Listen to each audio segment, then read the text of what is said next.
So, good morning or good night, depending on where you are in the world. And welcome to another interview of the Shield Dude on a Couch. I'm your host, Hector. And today I have a returning interview coucher. Mark, how are you, man? I'm doing really well, and I'm really happy to be back. How are you doing? I'm doing good. Yeah, when I saw the promo and I saw the picture, I'm like, I know him. Yep. Like we spoke last year with your other project, the Mercury Impulse. Correct. But now I have you back here. This time, you alone. So you are gonna talk about your solo album, and it's Correct. called "In Search of Total Placelessness," which is a great album title. Thank you. Is is there a story behind the album title? I mean, there's a story behind the whole album and all those song titles, and um, yeah, it comes from this idea that uh, we are living in a time and in a world where so much of what we do is digital, online, and we are. I get a sense at times where I'm sort of a feeling of becoming unrooted from the physical being of who I am and who people are. um, we're we're starting to lose our place a little bit there. You can take it in many different directions, but I started thinking about this initially because of the effect of our digital lives. um, and one of the goals of the music that I'm working on, specifically my solo work, but certainly the what I contributed to the Mercury Impulse, is trying to take instruments and sounds out of their recognizable place, and make them sound different, make them sound new, unrecognizable, as I said. And I started putting these different things together, uh, both what life is like right now, what I'm trying to do creatively. But then I also thought about the fact that a lot of the work that I've been doing solo, and even including some of my work in my more metal band, Anatomy of Habit, is very much rooted in the city of Chicago, cities that I visit, um, cities that I've spent time in. And so I've developed this sense of tension of wanting to feel rooted, feel very specific in a place, but also getting this sense of becoming more abstracted and more removed from things and how I'm approaching the work that I'm doing. And so this album has kind of taken me on this interesting journey of this give and take of like wanting to make sure I have firm footing, but then also feeling there's movement, there's this temporary feeling to things. And that's one way of approaching like where it came from. Yeah, that's a good approach. And you're talking about technology, so I picked this shirt for a reason. Ah, It's great. Excellent. for you young people, like it's a floppy disk. This is what we used to put inside computers to play games. Then you have the trusted VHS and the cassette, but the cassette is actually making a comeback. Oh yeah, I mean I've got stacks of them over here somewhere. I've got like all kinds of tapes, and um I still like a lot of this new album was made on cassette. So I my preferred way of recording, and I'm glad you're wearing that shirt, I record onto 4-track cassette, and I like the feeling, what you can do physically, the saturation. It sounds different than recording directly into a computer and or a digital recorder. And so I've never really gave up working on cassette, and I'll do the final mix or mastering or last edits and all, but yeah, on a computer. But I love the feeling of tape. So yeah, Yeah, old school. Yeah, I actually put this shirt on purpose. perfect. I thought like this shirt would be good to talk about. It's what you call a conversation starter. Yeah, Exactly. Well, that's a great choice. Yeah. I have a funny story about this shirt. Okay. I wore it. I was outside, and this kid stared at my shirt, and he was like looking at like having no idea what the hell it was, and I'm like, yeah, that's what I wanted to evoke. And I think he asked me like, what is that? And I explained to him. He was like, oh, okay. He didn't get. But yeah, it was a good one. So for this album, which I obviously listened to, what would you say? This is a question I had because you write a lot of like electronic music also with the Mercury Impulse. But what would you say would be the main difference in this solo material from your other project, the Mercury Impulse? It's just me carrying it all. I mean, it's definitely more purely electronic, with the Mercury Impulse. JR, who you met, also played guitar on that. But That again, the guitar starts to become uh, abstracted in a sense as well. Like, we have a similar sensibility that sometimes he would change it so much that it would start to, blend into the electronics. Um, it's different, working on a release by myself. The process is different. I can go at my own pace. You don't have that give and take that you would in a collaboration. So, you have to make all the decisions, and you have to, think, is this enough? Are there enough tracks? Do I There's something really nice about, and JR and I, we talk all the time, and even with my other bands, that the collaborative nature takes you in a different direction. When you work on your own, you're in charge and you're responsible for the outcome. You can bounce ideas off of other people. I mean, I certainly have, along the way, I'll send friends, including JR, something to listen to just to get their opinion. But ultimately, you have to, do all the thinking, the conceptual work that goes in ahead of time. Come up with, what's the underlying idea of this, and how do I want to portray that? How do I want to express the feelings that I'm, considering when it comes to this album? So it's a different process. It's also extremely satisfying. It allows, for me personally, it allows me to work out certain ideas that I'm thinking about, process for recording, trying some new tricks, or different things with technology or lack of lo-fi technology. Um, but in the end, ultimately, you have to make all those final decisions, and so there's a certain pressure, I guess, that it's all on you, as opposed to having that collaborator or set of collaborators to work through all of that together. And um, you know, it's such a different dynamic, but it's very satisfying in its own way. I like the you mentioned something about like trying new things in the record or technology. What any new things that you tried for this album in particular?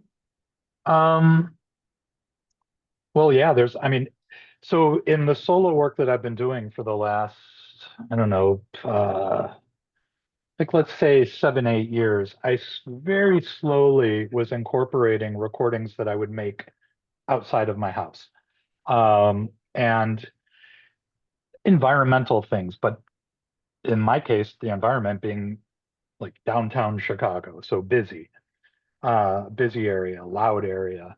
But I was really subtly weaving those sounds into the recording. On this album, There are things that are much more prominent that I didn't necessarily hide. Now, I might have processed them in a certain way to make them a little difficult to understand what they are, but there are some very specific sounds that you hear that were recorded in Chicago, that were recorded last year when my wife and I were in Italy. We were in Milan and Venice and Florence, and I made recordings in each of those cities. And then I specifically used multiple recordings from Milan and Venice.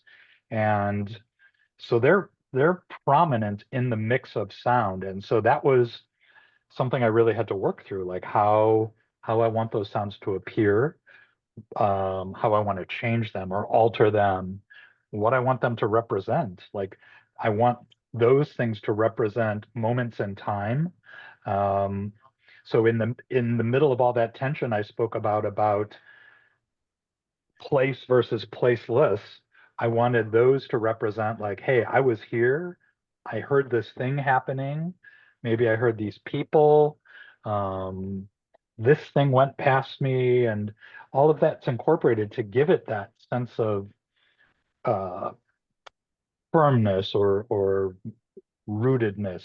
But then because it's different cities, then it also plays into some of the same themes about movement and transition and these more ethereal moments in time that just happened, for the 30 seconds I recorded it and that's it. But now I've captured a memory of it. So for me, it's like a photograph. I hear some of the things on the album.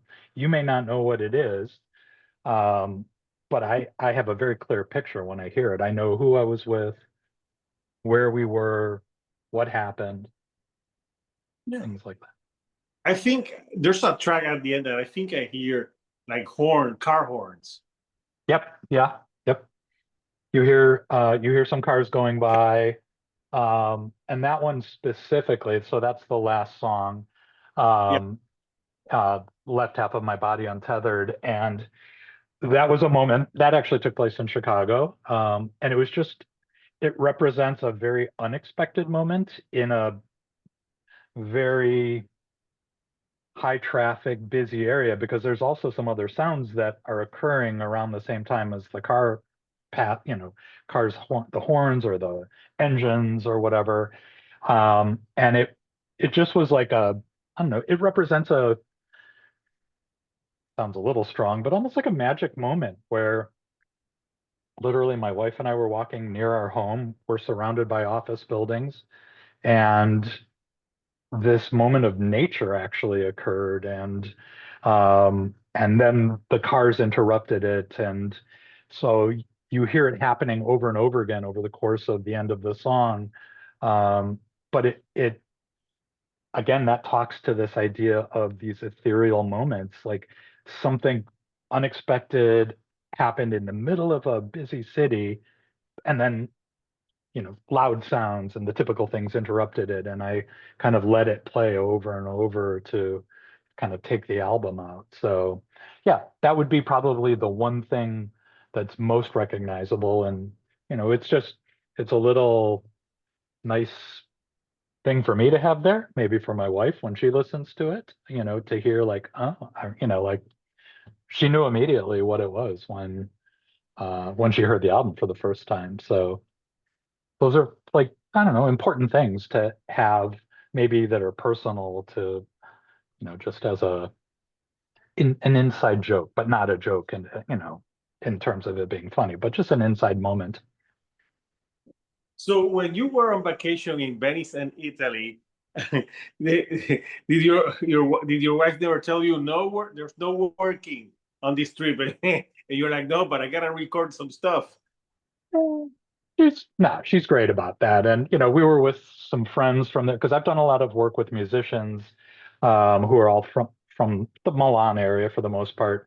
And so we were with them part of the time, we were with just ourselves part of the time. And so there were just some moments where I was able, and I'm not, I don't carry around some sophisticated recording device because we all have a recording device in our pocket anyway. And so, I would capture these things very casually. Sometimes I just step away for a minute and I'm not I don't want it to ever be like I'm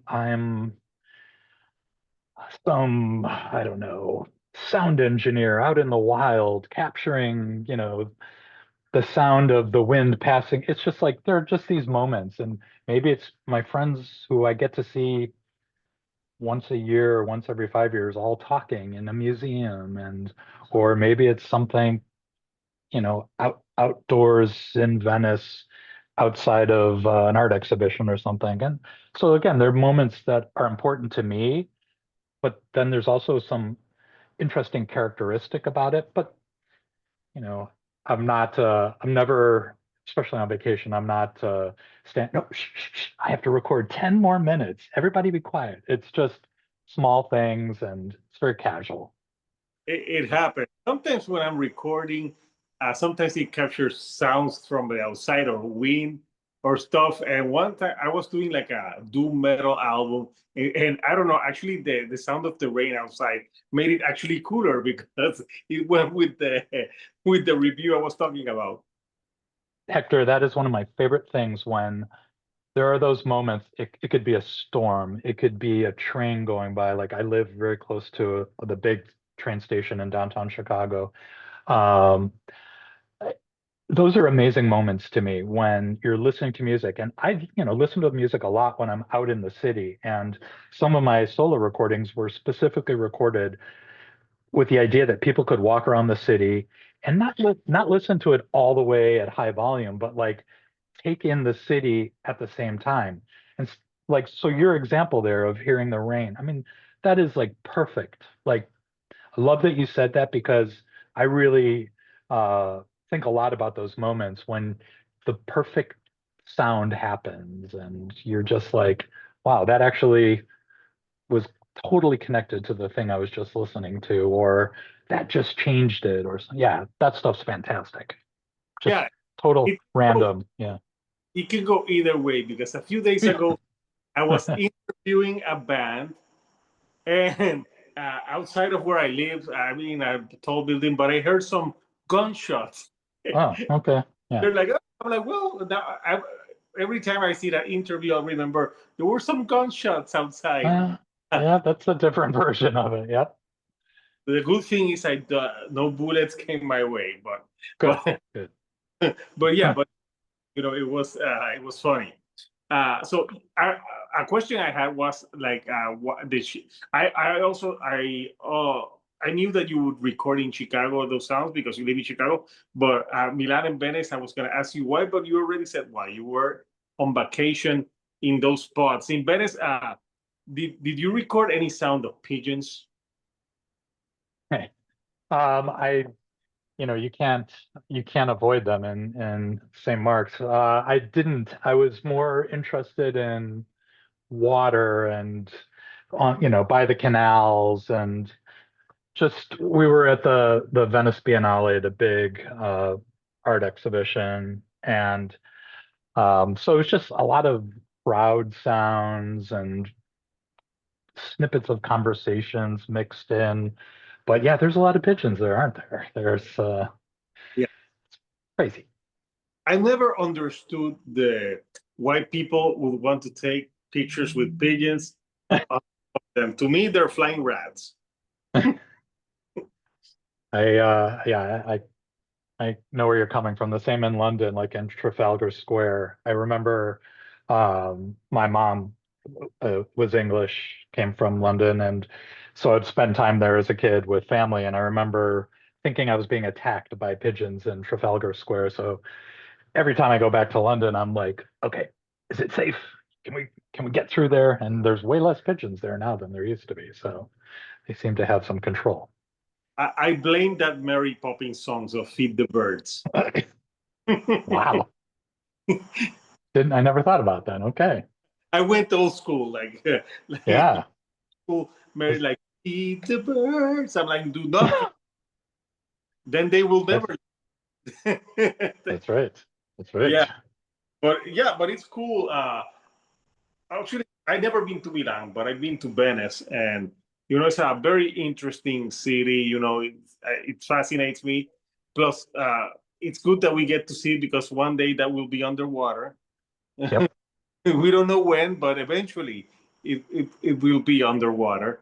But yeah, it's a cool city to visit. So yeah, I did notice sounds in like because incorporated into the electronic sounds, and yeah, it looks like a it's like an album like that you can put in like sort get lost in it and meditate. Hmm. Yeah, I think I've listened to it many times as I was working on it. And then I would, go walk with it just with earbuds. I'd listen to it in headphones, listen to it while reading. And, I think it works in a lot of different ways. It can be, you can pay attention to it and really listen to what's happening in the movement, the shorter songs, the longer songs. But you can also let it kind of, fall a little more into the background. And you're not the first person to say that, like, this type of music that I work on has a meditative aspect to it. It's really interesting because also when I've done live shows, there are some people who say, yeah, that was great. That was so calming and meditative. And then 2 minutes later, somebody walks up to me and says, that kind of made me stressed out, or that made me nervous. Like, some people pick up on more of the noisier, more gritty elements, and some people pick up on more of the waves of sound. So it's cool. I mean, it's really always interesting for me to, hear how different people respond to it, because this type of music get really elicits different types of feedback and responses.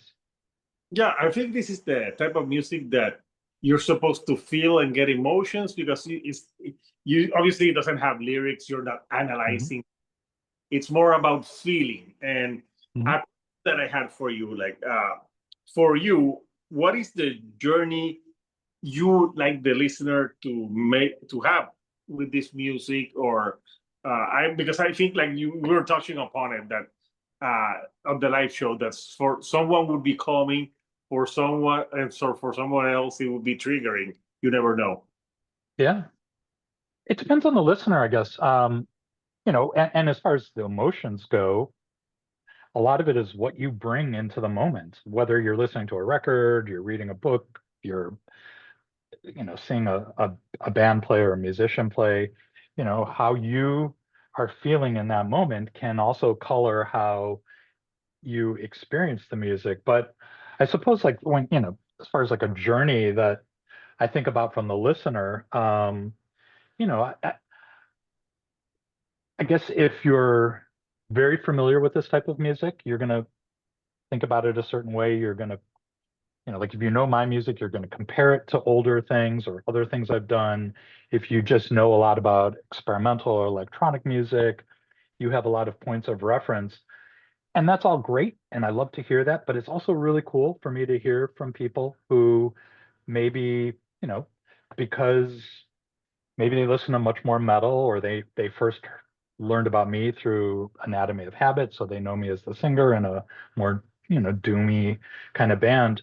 Um, I like that they could go on a very different journey where, maybe it's going to be a little more challenging to them to, um, just even what they think, like what their perceptions of music are supposed to be. If you're more into like rock-based or metal-based music, this could open up a new, I don't know, a new channel, picking up on different sounds and a different type of experience listening to music. I think the emotions can be the same. Um, I've never really made like uplifting, happy music for the most part. Anatomy of Habit is definitely a little bit more melancholy, in the doom tradition. Um, and I think that the solo work that I do electronically, I mean, some of it can be a little heavier emotionally. I mean, I certainly think that, like, what I did with JR and the Mercury Impulse, um, has some stronger emotional passages that can you know, well, we heard from people that said like there were some songs that really hit them strongly. So I'm always curious to hear if, if someone's going to have a strong reaction in that way with, with my solo work, if they're going to, read a song title, because as you said, there's no lyrics, no vocals, but, maybe they're going to pick up on something in the titles or just in the path they go through in a song. And um, so that's, I'm always looking forward and excited to hearing like how it struck people and what they took away from it. Yeah, no. So if you go on trips and record more stuff for future releases, so if you come to Puerto Rico and you put and try to record, you might be in trouble because you might get some Bad Bunny in the background. Could you imagine you put it and then you have Bad Bunny's like you have to pay me royalties. It sounds on the back.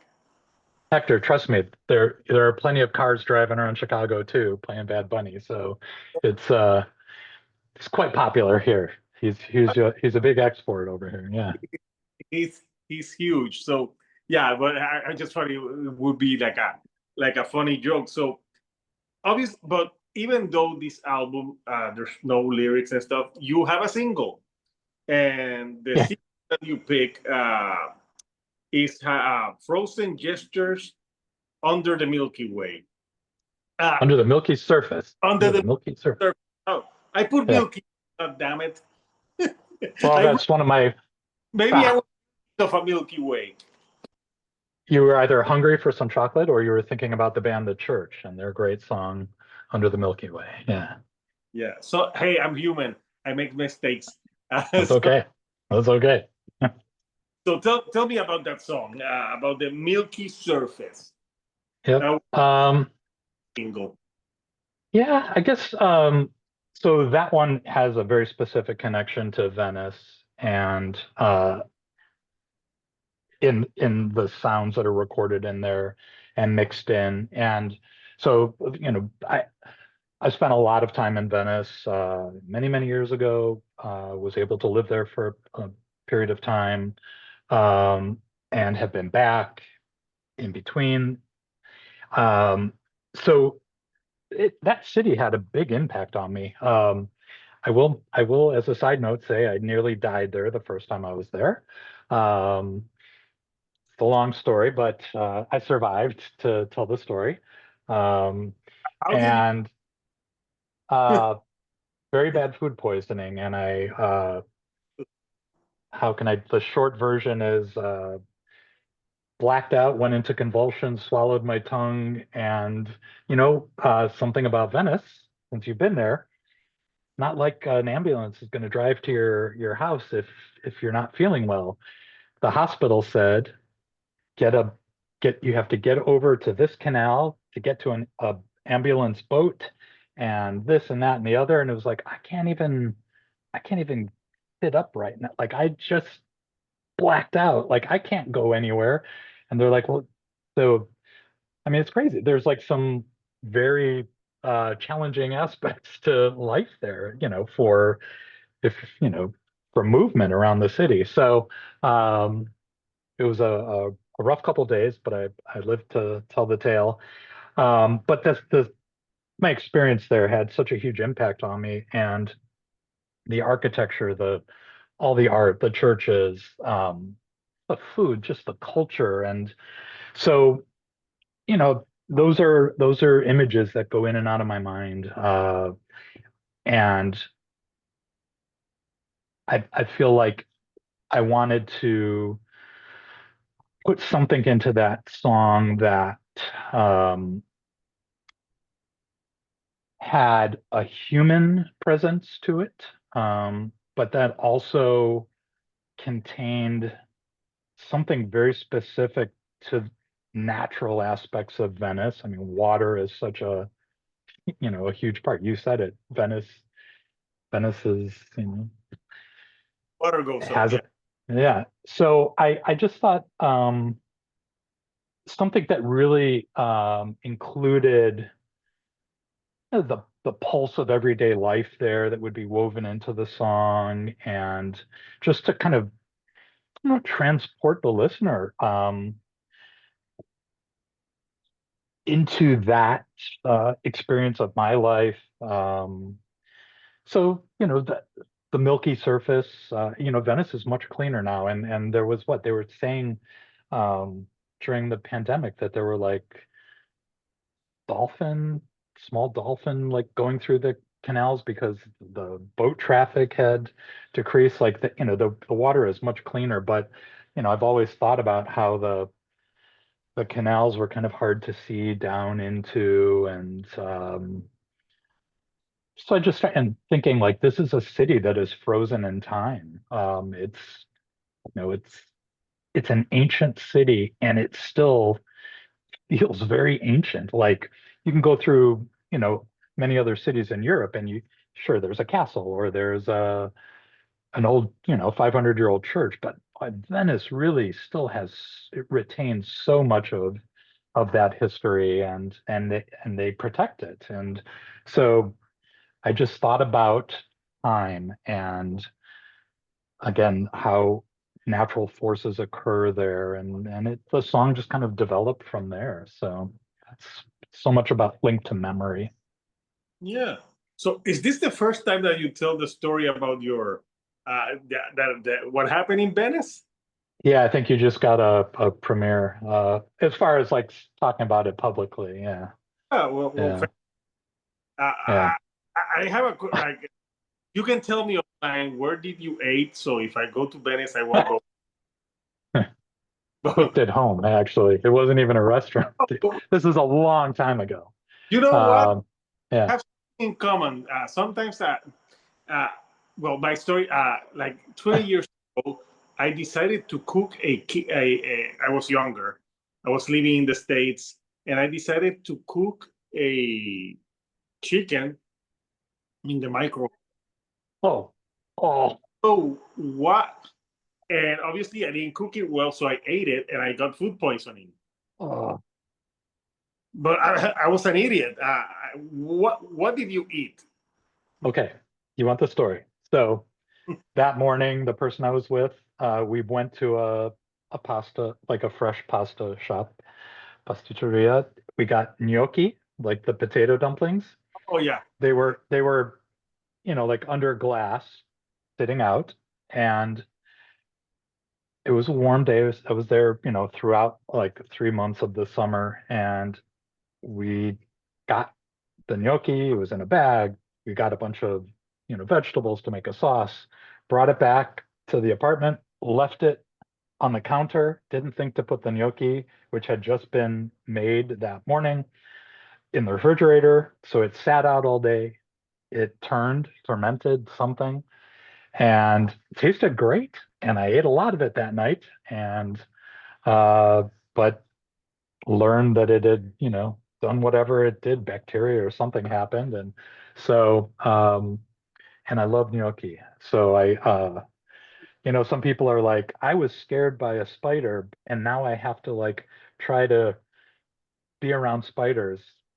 It's like, my first choice at an Italian restaurant. I got to have gnocchi because gnocchi almost robbed me of my life. So you got to get back on that horse.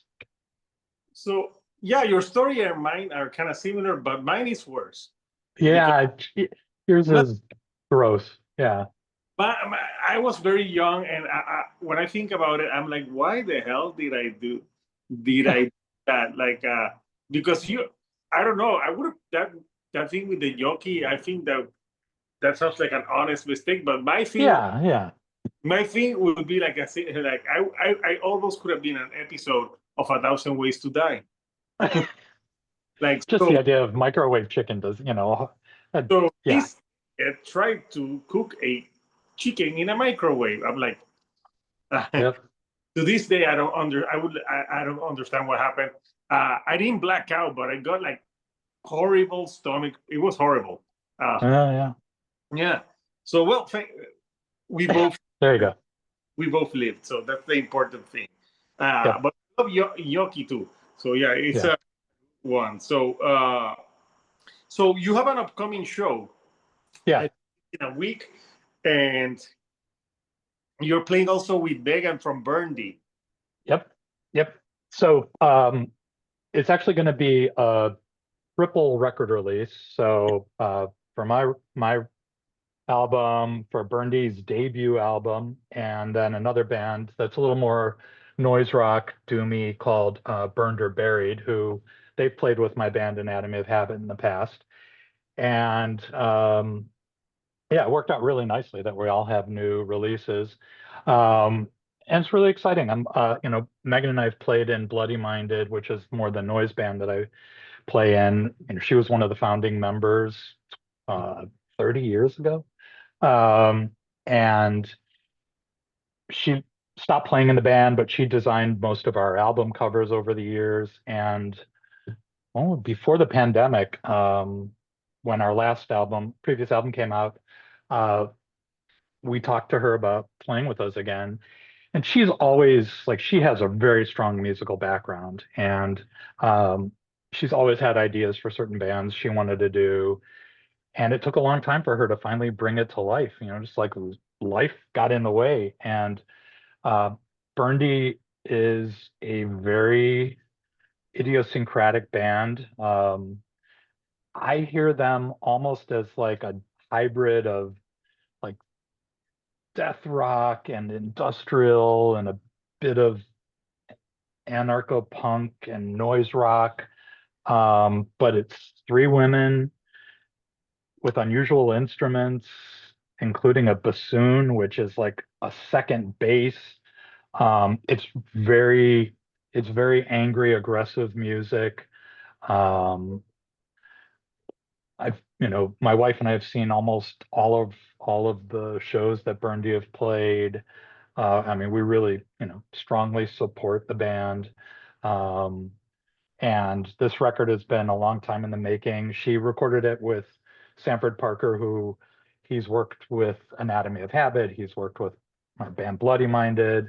And she had the opportunity to record at Electrical Audio, Steve Albini's studio. Oh yeah, So it's, about that. Yeah. yeah, yeah. So it's just great that like seeing how this band has grown in the last, it's like 3 years really. And so finally having their album out. So we had talked about how we both had records coming out around the same time, or albums, and um, so it just kind of felt natural. So I've got that coming up on May 3rd, and then I'm playing with another synth artist in early June. Um, this guy Sam Wagner, he plays under the name Exhumed Corpse, and he's from Detroit originally. And I met him when my band Bloody Minded was going up to Detroit a lot. He was part of the scene there when bands like Wolf Eyes and Hive Mind and Red Rot, this very cool underground kind of noise industrial scene, was happening in Detroit. And then he moved to Chicago a few years back, and um, I love his music. It's really dark, minimal synth music, very bass heavy. And I, I, I was thinking like, who would be great to play with? And I thought, Sam, man, he doesn't play out a lot, and I feel like people need to hear his music. So I've got that coming up, and then we'll see what happens after that. But a couple shows right off the bat. So Yeah, no, you'll be busy. So yeah, let's show the album artwork uh for the upcoming album that you have, so people can watch it's a picture of you with some distortion. So yeah. let's talk about, here's the artwork. So tell us a little bit about what you wanted and how you got this effect with the picture. Yeah. So there's actually a couple, I mean, to get into the detail of it, there's a couple different photos of me. And the skull comes back from spending time in Italy, something seen in a church. We, my wife and I and our friends, we went to some, churches that have ossuaries and just some really cool relics. And um, I was, I don't know, playing around, and the CD itself has other photos from the trip that are skull related, but again, it's this idea of the ethereal nature of life, and how do you portray that in a portrait? Well, it seemed to me to have that sort of transition from life to death, or and showing it as kind of like movement could be a way to express what I was looking for. So but I tried to keep it really like lo-fi, like the way I record. I told you I record on analog tape, so the way I like to kind of process photos and work on artwork is also to, have distortion and not a, super clean digital kind of image. So I was conscious of making it echo the the kind of the grittiness of the music too. Yeah, no, it's a cool looking picture. So yeah, I think it captures the essence of what you were going for Thank you. with record. So yeah. So before I let you go, the last time we talked with the Mercury Impulse, we talked about like scores and soundtracks. So Yeah. you right now, my last question before I let you go is like, is there any newer scores or soundtracks that you are currently listening to? I like pulled up, I was looking to see what I've been listening to. Um, I I don't know, probably the one that really like just movie in general from like the last time we talked, or since last time we talked, that really struck me both as a movie and as a score was probably The Brutalist. I mean, for me, that was probably the movie I was most impacted by from the last, I don't know, 6 months. And I thought the score worked really well in that. Trying to think what else stuck with me since we talked last summer. I don't know.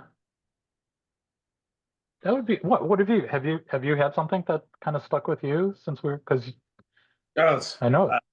Mark, I listen to so much music. Like, but right now, like not score wise, but right now I have if like I have like a few records that I would say be my favorite records this year. So one is actually nothing to do with rock. It's actually Bad Bunny's record. Oh, there you go. I actually love that record because it's a deeper record of not just like trap or reggaeton. It's about Puerto Rico as well. So it's actually really good. Okay. I don't know. I'm converted. I also love the new Deaf Heaven record, Hmm. black metal We stuff. saw them, my wife and I saw them because they toured with Interpol here. Oh, So, which was really an interesting combination, and it my makes more sense than I thought it was going to at first. Yeah. friend who lives in Chicago, who I do videos with, Señorita Sabrosura, was at that concert, and she told me like they're very heavy, but I'm like they have some shoegaze stuff, so it makes Oh sense. yeah. Yeah. Record, the singer from Interpol is in one of the interludes. Yeah. So yeah, Yeah. so Yeah. I've It's been cool. listening to that one a lot, and this Italian band called Mesa was another. Yeah. Yeah. The Spin, that's an amazing record. I actually interviewed that band, but in my album review, I said the name incorrectly because I was reviewing another band with a female singer, and I switched the names. So in my album, Oh. saying the wrong thing, and someone wrote me like the review is awesome, but her name is not Sophia. It's sad. I'm like, Uh, oh. no, it's a cool album, and I like the last album. I listened to the previous album a lot too. Yeah. Yeah, so Yeah. I've been to that, and this week I also been. There's two other records that I've really been listening to. And these are two bands that sound like more '90s. One is called Mama, and the Uh-huh. other Super Heaven. Yep. Yep. 90s. Okay. Yeah, that's been mostly what I've been the most records I've been listening to recently. Okay. I'm trying to think what I just started listening to the new Wake album, the RWAKE on Relapse. I think it sounds great, and our friend Sanford, he recorded that for them down in Arkansas. Reviewed them. Yeah, it's great. It's Yeah. a heavy record, but it's really like I love the production of it for like a sludgy, doomy record. It's also really clean and just heavy. I love the new Dead Meadow album, Voyager to Voyager, psychedelic. It's a band I really like. I'll have to check Um, that. yeah.